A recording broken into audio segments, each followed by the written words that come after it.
Hello friends, welcome my YouTube channel. मैं संपत सिंह आज आपके लिए लेके आया हूँ एक बॉडी पार्ट्स हमारा, और वो है फेफड़े, जिसको अंग्रेजी में लंग्स कहा जाता है। एक इनका और नाम होता है और वो होता है फुफ्फुस।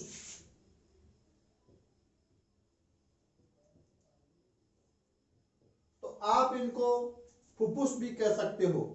तो फेफड़े यानी फुफ्फुस, जिनको इंग्लिश में क्या कहा जाता है, लंग्स कहा जाता है। तो इनके बारे में आज का हमारा वीडियो है। देखो, हमारे शरीर में एक जोड़ी फेफड़े पाए जाते हैं, यानी संख्या में कितने हो गए? 2। यहां आप डायग्राम देख पा रहे होंगे। ये हमारा ये और ये जो पार्ट है वो फेफड़े हैं, और ये अगर इनमें काउंट कर लेंगे तो वो श्वसन तंत्र बन जाएगा, जिसमें ऊपरी श्वसन तंत्र और निचला श्वसन तंत्र दो भाग होते हैं। तो ये कुछ श्वसनीय नलिकाएं हैं, वायु मार्ग उपलब्ध कराने वाली नलिकाएं हैं। लेकिन आज हम बात करेंगे सिर्फ किस पर? इन दो चीजों पर, जो आपको दो पालियां दिख रही है, दायां फेफड़ा और बायां फेफड़ा, इन पर बात करेंगे। तो हमारे पास एक जोड़ी, यानी कितने फुफ्फुस है हमारे फेफड़े है? हमारे पास 2, ये रहा और ये रहा, यानी आपका दायां फेफड़ा और आपका बायां फेफड़ा। अब जो वायु में जो सांस ले रहे हैं जो प्राणी, उनको जो वायु में जो सांस ले रहे हैं, श्वसन की जो क्रिया कर रहे हैं, उनमें श्वसन का जो मुख्य जो अंग होता है वो हमारे फेफड़े ही होते हैं। और मनुष्य का, हम ये जो डायग्राम आपको बता रहे हैं, तो मनुष्य का मुख्य जो श्वसन जो अंग है वो कौन होते हैं? हमारे लंग्स होते हैं, हमारे फेफड़े होते हैं। अब ये क्या करते हैं?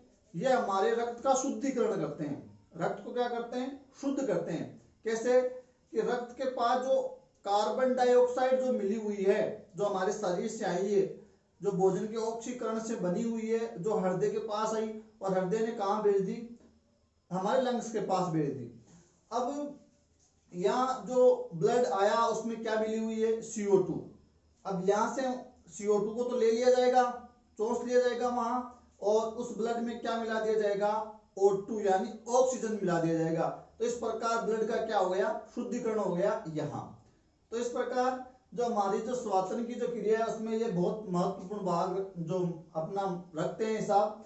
तो आज हम इनके बारे में विस्तार से डीपली डिटेल वीडियो करने वाले हैं। अब देखो, हमारे जो फेफड़े होते हैं वो कैसे होते हैं? लचीले। और कैसे होते हैं? कोमल। और कैसे होते हैं? हल्के गुलाबी, या आप कह दो इनको गुलाबी रंग के। और कैसे होते हैं? स्पंजी। और कैसे होते हैं? आपके हल्के। और कैसे होते हैं? आपके शंकु नुमा, शंक्वाकार। तो हमारे जो फेफड़े होते हैं वो काफी लचीले होते हैं, काफी सॉफ्ट होते हैं, और हल्के गुलाबी रंग के होते हैं। जब एक बच्चा जन्म लेता है तब उनके जो फेफड़ों का जो रंग होता है एकदम आपका गुलाबी होता है। लेकिन धीरे धीरे जिस जिस प्रकार के वातावरण में रहते हैं, मोस्टली जो लोग धूम्रपान करते हैं, जो लोग वायु प्रदूषित क्षेत्र में रहते हैं, तो उन क्षेत्र में रहने के कारण क्या होता है? उनके जो फेफड़ों का जो रंग है गुलाबी, हल्का गुलाबी, वो चेंज हो जाता है, और काले गहरे धूसर रंग के चितकबरे रंग के हो जाते हैं। तो चितकबरा गहरा काला रंग ले लेते हैं। किसके कारण? धूम्रपान अगर कोई व्यक्ति कर रहा है या वो वायु प्रदूषण में रह रहा है। ऐसा होता है आपके कार्बोनेसियस, ये एक पदार्थ है जो फेफड़ों में इकट्ठा हो जाता है। किसके कारण? धूम्रपान और वायु प्रदूषण के कारण। क्या? कार्बोनेसियस। इसके कारण जो गुलाबी रंग है वो किसमें कन्वर्ट हो जाता है? गहरा काला धूसर या चितकबरे रंग में परिवर्तित हो जाता है। नेक्स्ट बात आती है स्पंजी। इसमें बहुत सारी आपकी क्या है? नलिकाएं, वाहिकाएं हैं। इसके कारण असंख्य होने के कारण ये कैसा होता है? स्पंजी होता है। स्पंज टाइप ऐसे दब जाता है, फैल जाता है, और हल्के होते हैं, ज्यादा भारी नहीं होते हैं। नेक्स्ट बात हम करना चाहें तो डायग्राम ये आप देख सकते हो यहाँ। अब मैं शुरुआत करूं यहां से कि यह है हमारा कंठ, यानी जहां हमारा स्वर यंत्र लगा होता है, जहां से हमारी जो आवाज पैदा होती है, तो यहाँ झिल्ली होती है और फेफड़ों से जब बलपूर्वक हवा ऊपर जाती है तो झिल्ली में वाइब्रेशन होता है जिससे हमारी ध्वनि पैदा होती है। तो यहाँ कंठ यानी हमारा स्वर यंत्र, इसके नीचे की जो संरचना होती है उसको हम कहते हैं श्वास नली, जिसको इंग्लिश में कहते हैं ट्रेकिया। ये एक लंबी सी नली होती है जो हमारे यहाँ से ऐसे नीचे उतरती है और इस पर क्या होते हैं ऐसे सी आकार के, किस आकार के, सी आकार के अपूर्ण उपास्थिल वल्ले या छल्ले पाए जाते हैं जो क्या करते हैं, वायु की अनुपस्थिति में इसको पिचकने से बचाते हैं। तो ये आगे यहाँ और ये आगे दो भागों में बढ़ जाती है क्या, श्वास नली आपकी ट्रेकिया। और वो दो भाग कौन से होते हैं आपके, उनको कहते हैं श्वसनी। क्या कहते हैं, श्वसनी। तो कितनी श्वसनियां बन गई, दो। तो एक श्वसनी चली गई आपकी इसमें लेफ्ट वाले लंग्स में और एक श्वसनी चली गई किसमें, राइट वाले लंग्स में। अब एक बार इसकी स्थिति के बारे में देखें कि हमारे शरीर में इसकी पोजीशन या लोकेशन क्या है। तो देखो यहाँ हमारा ऊपर का जो पार्ट होता है हमारी गर्दन से नीचे का भाग, उसको कहते हैं आपका वक्षीय भाग या वक्षीय गुहा। तो ये जो अंदर का जो एरिया उसको हम कहते हैं वक्षीय गुहा, उसके नीचे उदरीय गुहा होती है। तो यहाँ जो वक्षीय जो गुहा होती है उसमें एक जो आपका है कि पसलियों का एक पिंजर है, यहाँ 12 पसलियां इधर है, 12 पसलियां इधर है, तो एक पिंजरा बना हुआ है। उस पिंजरे में हमारे कई सारे जो सॉफ्ट जो कोमल अंग है वो वहां सुरक्षित रहते हैं, जैसे हमारे फेफड़े, जैसे हमारा हार्ट, जैसे आपकी थाइमस ग्रंथि होती है वो यहाँ क्या है सुरक्षित उन पसलियों के ढांचे के अंदर। तो हमारे फेफड़े किस में सुरक्षित होते हैं, पसलियों से बने हुए उस पिंजर में। तो यहाँ साइड में क्या है, हमारी यहाँ पसलियां है यहाँ जो हमने बनाई नहीं है, तो आपको समझ लेना है। तो वक्षीय जो गुहा है उसमें एक आपका अंदर एक गुहा बनी हुई है, किसके अंदर, आपकी पसलियों के बने हुए पिंजर के अंदर, उसमें आपके जो फेफड़े वो सुरक्षित है उसके अंदर रहते हैं। अब ये क्या होते हैं, आपके यहाँ नीचे एक संरचना पाई जाती है जिसको डायाफ्राम कहते हैं या डायाफ्राम या तनुपट कहते हैं, इसके जस्ट ऊपर पाए जाते हैं और चारों ओर आपके उसको इनको पसलियां घेर के रखती है। उस जो केव बना, जो पिंजरा बना उसमें सुरक्षित रहते हैं। और देखो यहाँ पाया जाता है हमारा हृदय, तो ये हृदय से अटैच रहते हैं यहाँ। और हृदय हमारा देखो लगभग यहाँ से अगर हम एक काटें तो हृदय आपको यहाँ मिलेगा, ज्यादा लेफ्ट में नहीं होता है हृदय, यानी बहुत ज्यादा लेफ्ट में नहीं होता है, मतलब लगभग सेंटर में से ही होता है यहाँ, लेकिन बहुत ज्यादा लेफ्ट में नहीं जाना आपको।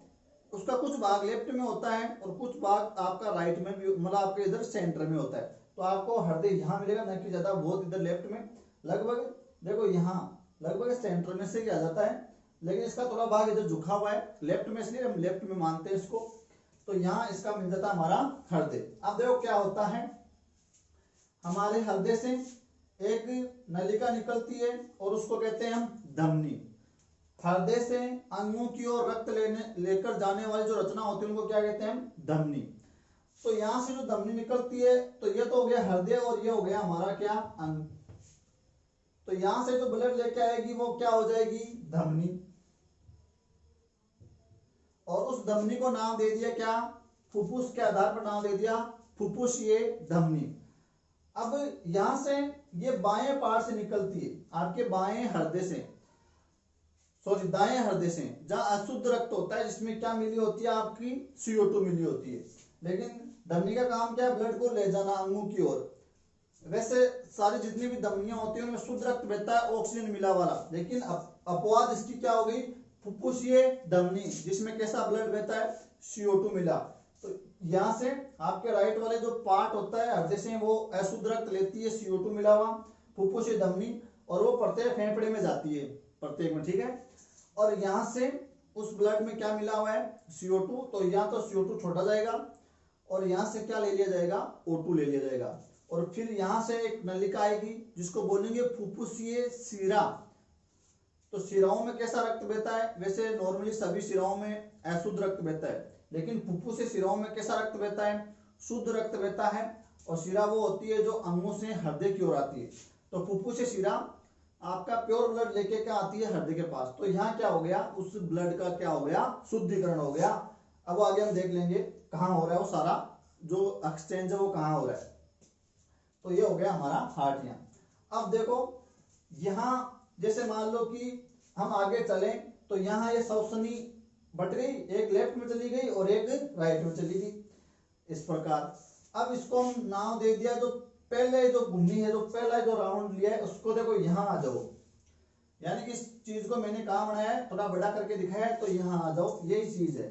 तो ये हो गया ऊपर वाला पार्ट आपका क्या, आपकी ये ट्रेकिया, और ये हो गई राइट वाली सौसनी और ये होगी लेफ्ट वाली सौसनी। अब इसको समझना है, ऐसा कैसा डायग्राम आप इधर बना सकते हो, दोनों में सेम है इसलिए एक में बना दिया तो उससे काम चल जाएगा हमारा। अब ये जो पहला पार्ट जो यहाँ मुड़ा है उसको हमने क्या नाम दिया, प्राथमिक सौसनी। फिर देखो ये आगे दो भागों में बट गई, इधर और इधर, तो इस दूसरे पार्ट को हमने क्या नाम दे दिया, द्वितीयक सौसनी। यहाँ देख सकते हो, देखो ये द्वितीयक सौसनी हो गई। फिर आगे वो बट इधर से ये चला गया कि कौन सा पार्ट, इसको कहेंगे तृतीयक सौसनी, यानी वो क्या हो रही है, बारंबार विभाजित हो रही है, कौन, सौसनी। और वो जैसे वृक्ष में शाखाएं होती है उस प्रकार वो एक क्या बना रही है, वृक्ष बना रही है। वैसे आप देखो तो ये उल्टा लटकता हुआ एक वृक्ष ही है, उल्टा लटकता हुआ क्या है, वृक्ष ही है। ये उसकी मेन हो गया तना और ये शाखाएं निकल के इस प्रकार। तो ये आप उसको ऐसे मान लो जैसे इसको हम सौसनीय वृक्ष भी कहते हैं, क्योंकि वृक्ष नुमा रचना यहाँ बन जाती है। अब तृतीयक से क्या निकलती है, तृतीयक से निकलती है आपकी, तृतीयक सौसनी से निकलती है सौसनिकाएं, और सौसनिकाओं से बनती है अंतस्थ सौसनिकाएं, और अंतस्थ सौसनिकाओं से बनती है आपकी सौसन सौसनिकाएं। और वो अंतिम जो इनका जो एंडिंग पॉइंट होता है, जो अंतिम जो बिंदु होता है वो होता है आपका कुपिका, यानी एयर सेक, वायु कोष्ठक। तो देखो यहाँ ये ट्रेकिया, ये आपकी आ गई किधर वाली, लेफ्ट वाली सौसनी, जिसको नाम दे दिया क्या, प्राथमिक सौसनी। फिर वो बट गई द्वितीयक सौसनी में, द्वितीयक बट गई किन से, तृतीयक में, और तृतीयक ने क्या बना लिया, आपकी सौसनिकाएं, और सौसनिकाएं ने क्या बना लिया, आगे विभाजित होकर अंतस्थ सौसनिकाएं जो अंत में होती है। और अंतस्थ कहाँ चली गई, सौसन सौसनिकाएं, जो यहाँ देखो यहाँ गुब्बारों में खुल रही है ये वाला पार्ट। और ये गुब्बारा नुमा संरचना दिख रही है, ऐसे बहुत सारे आपको जो ऐसे संरचना इसमें होती है उनको कहते हैं क्या, एयर सेक, वायु कोष्ठक, वायु कुपिकाएं, ये कुपिकाएं। और ये कुपिकाएं बहुत ज्यादा होती है, फेफड़े में लगभग 60 करोड़ मानी जाती है। टोटल आपको कितनी मिल जाएगी फेफड़ों में, 60 करोड़ मिल जाएगी, यानी एक फेफड़े में लगभग 30 करोड़, तो दोनों में 60 करोड़ मिल जाएगी आपको। तो ये बहुत ज्यादा होती है, इसलिए ये क्या है, सौसनी के लिए जो सतह है, जो सतह का जो क्षेत्रफल उनको क्या है, काफी ज्यादा बढ़ा देती है। और ये जब हम जो भी गैस हवा जो सोखते हैं वायुमंडल से, यहाँ से नासारंध्र से, हमको क्या चाहिए, ऑक्सीजन, वो यहाँ से होती हुई यहाँ कंठ आई, कंठ में से नाक से मान लो कंठ में चली गई, कंठ से श्वास नली में आई, श्वास नली से आकर इधर उधर वो वायु कहाँ चली गई, सौसनी में, सौसनी से वो प्राथमिक, प्राथमिक से द्वितीयक, द्वितीयक से तृतीयक, तृतीयक से वो सौसनिकाओं में चली गई, फिर वो अंतस्थ सौसनिकाओं में चली गई, फिर वो सौसनिकाएं, तो श्वसन सौसनिकाएं उनमें चली गई, और फिर वो वायु घूमती घूमती कहाँ आ गई, मान लो ये ऑक्सीजन यहाँ आ गई, कहाँ, वायु कुपिका में, जिनकी संख्या दोनों में कितनी है, 60 करोड़। तो यहाँ एक्सचेंज होता है। देखो मैंने यहाँ एक जाल सा बनाया है, यहाँ ये वायु कुपिकाएं है, तो इस प्रकार बहुत सारे गुच्छे से बन जाते हैं, यहाँ गुब्बारे गुब्बारे चिपक के, देखो इस प्रकार। अब यहाँ ये क्या, इस वायु कुपिका के चारों ओर केशिकाओं का बना घना जाल होता है, कैपिलरीज, केशिकाएं बाल के समान महीन पतली पतली नलिकाएं होती है, जिनकी जो दीवारें होती है वो बहुत ही महीन और पतली होती है। तो यहाँ क्या होता है, जो हृदय से जो भी हमने बात की, जो धमनी आई, उसके भी छोटे छोटे भाग हो गए, उन्होंने केशिका बना ली और इसके चारों ओर उन्होंने उसको गूंथ लिया। तो यहाँ से उनके साथ जो CO2 मिली हुई है वो तो इस कुपिका के अंदर छोड़ दी, और यहाँ जो O2 है उसको कैपिलरी के माध्यम से उसको ले लिया गया, और लेके शिरा द्वारा वापस कहाँ चला गया, हृदय में। इस प्रकार क्या हो गया, गैसों का एक्सचेंज हो जाता है। और यहाँ से इस CO2 को यहाँ से होते हुए, ऐसे होते हुए यहाँ से घूमती फिरती यहाँ से वापस हमारे नाक द्वारा उसको बाहर निकाल दिया जाएगा। तो मेन हमारा काम ये फेफड़े करते हैं। अब देखो फेफड़ों के चारों ओर आपको एक दोहरी झिल्ली का आवरण दिख रहा है। तो फेफड़ों के चारों ओर सल की उपकला की बनी हुई एक दोहरी झिल्ली होती है, डबल लेयर होती है, और उसको आप प्लूरा कह सकते हो, प्लूरा या फुफ्फुसा आवरण कहते हैं उसको।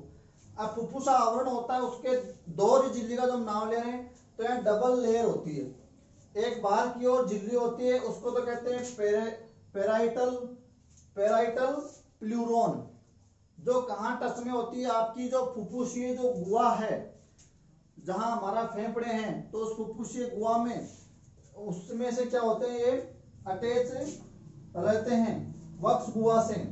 वक्ष गुहा कह दो या फुफ्फुसीय गुहा कह दो, जहां फेफड़े हैं, तो ये तो कहाँ टच में रहती है, वक्ष गुहा के। तो ये पेराइटल प्लूरोन बाहरी झिल्ली है, जो वक्ष गुहा के संपर्क में रहती है। और आंतरिक झिल्ली है, दोहरी झिल्ली जो बता रहे हैं, उसको कहते हैं विसरल प्लूरोन, जो किसके संपर्क में रहती है, हमारे फेफड़ों की दीवार से या फेफड़ों के संपर्क में रहती है। अब इन दोनों झिल्लियों के बीच में स्पेस होता है, जगह होती है, जिसको क्या कहते हैं, फुफ्फुस अवकाश कहते हैं। आपका यहाँ जो स्पेस होता है, प्लूरल जो स्पेस होता है, तो उस प्लूरल स्पेस में एक लिक्विड भरा होता है, उसको फुफ्फुसीय द्रव्य या प्लूरल आपका लिक्विड कहते हैं। इनके अंदर एक लिक्विड भरा होता है, इन झिल्लियों के मध्य पतला आपका क्या भरा रहता है, एक लिक्विड भरा होता है, उसको फुफ्फुसीय द्रव्य कहते हैं। फुफ्फुसा आवरण में फुफ्फुसा आवरण, इसके चारों आवरण हो गया, उसको कितने भागों में बांटे, दो। पेराइटल प्लूरोन बाहरी झिल्ली किसके संपर्क में, वक्ष गुहा के संपर्क में। विसरल प्लूरोन किसके संपर्क में, फेफड़ों के संपर्क में। बीच में जगह है, उसमें क्या भरा हुआ है, फुफ्फुसीय द्रव्य, प्लूरल लिक्विड।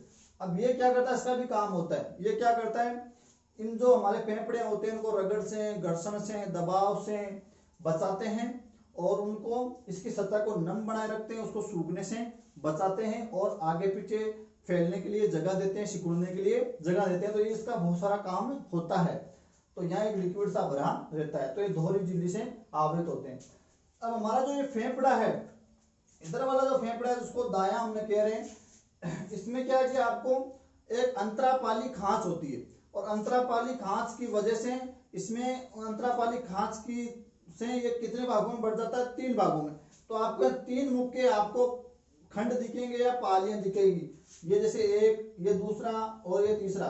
तो ये 3 पालियों में, 3 खंडों में अंतरापाली द्वारा विभाजित होता है। कौन सा, आपका दायां फेफड़ा। और बायां फेफड़ा होता है, उसमें कितने खंड होते हैं, मुख्य कहते हैं 2 खंड, एक तो ये वाला और एक ये वाला। तो यहाँ आपके बाएं फेफड़े में कितने खंड मिलेंगे, 2। कौन विभाजित कर रहा है, अंतरापाली।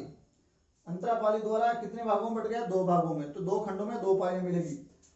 इधर कौन सा फेफड़ा आपका, ये दायां फेफड़ा। अंतरापाली कितने भागों में बांट, इसको 3 भागों में। और ये पालियां आगे और ज्यादा उपपालियों में या उपखंडों में विभाजित हो जाती है। तो इस प्रकार टोटल यहाँ जो खंड मिलते हैं आपके बाएं फेफड़े में, वो 10 मिलते हैं मुख्य, और इधर मिलते हैं आपको 8। तो आपके लेफ्ट वाले में 8 छोटे मोटे खंड मिलेंगे, टोटल पालियां मिलेगी, और इधर 10 मिलेंगी। मुख्यतः जो आपको नजर आएंगे वो कितनी नजर आएगी, दाएं में 3 और बाएं में 2। वो फिर आगे उपखंड बना लेती है, तो टोटल इधर 10 हो जाते हैं, इधर 8 हो जाते हैं। अब देखो यहाँ ये हमारी वक्षीय गुहा हो गई, और नीचे हो गई उदरीय गुहा। तो यहाँ हमारा क्या है कि लीवर पाया जाता है यहाँ, और इधर हमारा पेट हो गया, इधर ऐसे, इधर आंतें हो गई। तो यहाँ लीवर के कारण ये डायफ्राम थोड़ा सा क्या है कि ऊपर खिसक जाता है, उसमें थोड़ी सी ऐसे थोड़ा सा फर्क आ जाता है इसमें। इधर लीवर होने के कारण, हमारा यकृत होने के कारण डायफ्राम में थोड़ा सा वो बल्ज हो जाता है, इधर से ऐसे थोड़ा सा पिचक जाता है ऊपर की ओर। जिससे क्या होता है, इससे ये फेफड़ा होता है, किधर वाला, आपका दायां फेफड़ा, ये भी हल्का सा ऊपर उठा हुआ होता है, किसकी तुलना में, बाएं फेफड़े की तुलना में। तो इधर लीवर आने के कारण ये थोड़ा सा हल्का सा नीचे, और ये थोड़ा सा हल्का सा ऊपर। अब जिससे क्या होता है, इसके आकार में थोड़ा फर्क आ जाता है। तो ये होता है हमारा छोटा। तो दायां फेफड़ा आपको कैसा मिलेगा, छोटा, और बायां फेफड़ा कैसा मिलेगा आपको, बड़ा। यानी लंबाई में, लंबाई की बात करें तो ये लंबाई में छोटा है, किसकी तुलना में, बाएं फेफड़े की तुलना में। तो ये कैसा है, ये लंबा है। तो बायां फेफड़ा लंबा है, ये छोटा है। क्यों, क्योंकि इधर क्या आ गया है, लीवर, जिससे थोड़ा सा ये दब गया है। दूसरी बात, ये छोटा तो है, लेकिन ये क्या है, चौड़ा है। इसकी चौड़ाई क्या होती है, ज्यादा, और ऊंचाई क्या होती है, कम। किसके कारण, लीवर के कारण। इधर वाला जो है ये कैसा है, लंबा है, लंबा है लेकिन संकरा है। तो बायां कैसा होता है, संकरा। तो बायां फेफड़ा लंबा और संकरा मिलेगा और थोड़ा सा नीचे मिलेगा, और इधर वाला छोटा लेकिन चौड़ा और थोड़ा सा ऊपर मिलेगा। और ये जो आकार में जो फर्क है वो मात्र 2.5 सेंटीमीटर का है, 2.5 सेंटीमीटर। इससे ये क्या है, छोटा है 2.5 सेंटीमीटर। और वो भी किसके कारण, लीवर के कारण। थोड़ा सा डायफ्राम ऊपर जाता है तो ये फेफड़ा भी थोड़ा सा पिचक जाता है, जिससे इसकी लंबाई में फर्क आ जाता है। कितने सेंटीमीटर का, 2.5 सेंटीमीटर। तो ये इसकी तुलना में 2.5 सेंटीमीटर छोटा होता है लेकिन चौड़ा होता है। ये लंबा होता है लेकिन संकरा होता है। ये थोड़ा सा हल्का नीचे, ये थोड़ा हल्का ऊपर। दूसरी बात, स्त्रियों के जो फेफड़े होते हैं वो पुरुषों की तुलना में हल्के होते हैं, और पुरुषों के फेफड़े थोड़े से क्या होते हैं, भारी मिलेंगे आपको। नेक्स्ट बात, इतना ये जो फर्क यहाँ आया है कि ये चौड़ा है लेकिन छोटा है, और ये लंबा है लेकिन संकरा है। तो यहाँ इनका जो चौड़ा है तो ये क्या है कि ज्यादा जगह घेरता है, इसका जो भार है वो थोड़ा सा बढ़ जाता है, वो कितना हो जाता है, 625 ग्राम। तो एक वयस्क जो पुरुष है उसका औसत अगर मैं दायां फेफड़े का भार निकालूंगा तो कितना मिलेगा मुझे, 625 ग्राम। और इधर वाला लेफ्ट वाला जो बायां फेफड़ा है उसका भार मिलेगा मुझे 565 ग्राम। तो एक पुरुष औसत वयस्क जो पुरुष है उसके ये संकरा होने के कारण इसका थोड़ा भार कम मिलेगा हमको, 565 ग्राम, और इसका भार मिलेगा हमको 625 ग्राम। तो टोटल लगभग 1200 ग्राम के आसपास टोटल इनका भार दोनों का बनता है। 1190 के आसपास या 1200 मान लो, 1200 के ग्राम के आसपास इनका भार बनता है। लेकिन पुरुषों में थोड़ा सा एक भारी मिलेंगे और स्त्रियों में थोड़े से क्या मिलेंगे, हल्के मिलेंगे। इसके अलावा फेफड़ों का हमारा काम क्या है, श्वसन की क्रिया, यानी गैसों का, आपके ब्लड का क्या करना, शुद्धिकरण करना, O2 उपलब्ध कराना और CO2 को बाहर निकालना। ये हमारे मुख्य जो है श्वसन का अंग होते हैं, मुख्य भाग होता है हमारे श्वसन का ये। और ये संरचना आपको ऐसी मिलेगी, और इसको मैं आपके श्वसनीय वृक्ष को दिखाना चाहूंगा। इसको बाहर निकालेंगे तो आपको ये ऐसा नजर आएगा। अब जैसे हम बात करनी चाहें कि इन फेफड़ों के अंदर आपको क्या क्या रचनाएं मिल सकती है, किन किन से मिलकर वो बना होता है। तो सबसे ज्यादा संरचना आपको मिलेगी इसमें क्या, वायु कूपिकाएं। कितनी मिलेगी, 60 करोड़। इसलिए जो वायु कूपिकाएं होती है, जो एयर सैक होती है या वायु कोष्ठक होते हैं, उनको फेफड़ों की संरचनात्मक और क्रियात्मक इकाई कहते हैं। तो आपको पूछ दे कि फेफड़ों की संरचनात्मक और क्रियात्मक इकाई किसे कहते हैं, तो किसको कहेंगे, वायु कूपिका को, एयर सैक को कहते हैं। इसके अलावा आपको इसमें क्या मिलेंगे, फेफड़ों में स्पंजी उत्तक, स्पंजी उत्तक मिलेंगे। और क्या मिलेंगी, केशिकाएं, कैपिलरी, देखो यहाँ घना जाल मिल रहा है, और कोशिकाएं। और क्या मिलेंगे, आपको मिलेंगे असंख्य श्वास नलियां, असंख्य श्वास नलियां। और क्या मिलेंगे, लचीले तंतु। और क्या मिलेंगे आपको, और मिलेगी कूपिका तो हो गई, रक्त वाहिनियां। और क्या मिलेगी, लसिका वाहिनियां, और कई सारी झिल्लियां। इतनी सारी संरचनाओं से मिलकर हमारे फेफड़े बनते हैं। स्पंजी उत्तक, केशिकाएं, कोशिकाएं, असंख्य श्वास नलिकाएं, लचीले तंतु, उत्तक, रक्त वाहिनियां, लसिका वाहिनियां और झिल्लियां। और संरचनात्मक और क्रियात्मक इकाई क्या हो जाएगी आपकी, एयर सैक वायु कूपिका, जिनकी संख्या कितनी होती है, दोनों में 60 करोड़ के आसपास, जो श्वसन के लिए सतह उपलब्ध कराती है। और यही वो सारा एक्सचेंज होता है यहीं इन केशिकाओं के और इन एयर सैक के बीच में। तो ये इस प्रकार क्या करते हैं, रक्त का शुद्धिकरण। तो यहाँ जो है क्या है, अंतरापाली खांच है। तो अंतरापाली खांच की वजह से इसके मुख्य कितनी पाली मिलेगी, दाएं की 3, और इसकी कितनी मिलेगी, 2। दो आगे उपखंडों में बटी हुई है, तो यहाँ 10 हो जाती है और यहाँ 8 हो जाती है। अब देखो श्वास नली, श्वास नली से क्या बनी, श्वसनी श्वसनी से प्राथमिक, द्वितीयक, तृतीयक, बारंबार वो विभाजित होकर अलग अलग शाखाएं बनाएगी। और फिर वो क्या बनाएगी, श्वसनिकाएं।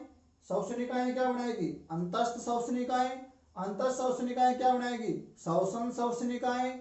और फिर वो अंत में जहाँ खुलती है या उसका अंतिम जो बिंदु होता है वो क्या होती है, एयर सेक, आपकी वो गुब्बारे, वो वायु सेक, जहाँ वायु इकट्ठी होती है और वहां से वो कैपिलरीज का घना जाल है, वहां से गैसों का आदान प्रदान, फिर वो वहां से शुद्ध ब्लड हृदय की ओर, और हृदय से जो अशुद्ध ब्लड है वो फुफ्फुसे धमनी द्वारा आपके फेफड़ों में। तो ये है हमारा आज का वीडियो। धन्यवाद।